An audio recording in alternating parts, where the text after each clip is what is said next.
Рокот од 18 месеци во кој специјалното јавно обвинителство можеше да поднесе обвиненија за 34 предмети кои ги презеде од јавното обвинителство истече. Основното јавно обвинителство за гонење организиран криминал и корупција и основното јавно обвинителство на СЈО му предадоа 31 предмет од незаконското прислушување, а Катица Јанева и нејзиниот тим добија и случаи од обвинителствата во Битола и Куманово.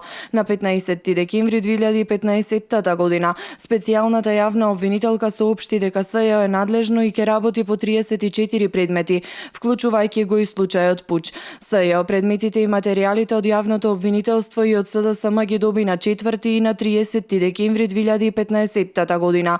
На 30 јуни истекува и рокот до кога ова обвинителство може да поднесува обвиненија за предметите кои што произлегуваат од незаконски прислушуваните материјали.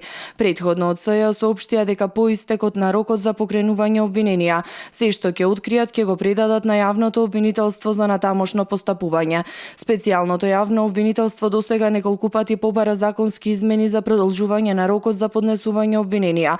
Правните експерти велат дека сите измени во законот за специјалното јавно обвинителство мора да се донесат со двотретинско мнозинство, со оглед на тоа дека и законот беше донесен на овој начин. Ставот на пратениците на ВМРО ДПМН е дека предвидениот рок од 18 месеци е веќе договорен и нема зошто да се менува. Членот 22 од законот за СЈО за кој се бара изменување или укинување гласи јавниот обвинител кој раководи со јавното обвинителство може да покрене обвинение или да нареди запирање на истражна постапка во период не подолг од 18 месеци од денот на преземањето на предметите и материјалите во негова надлежност.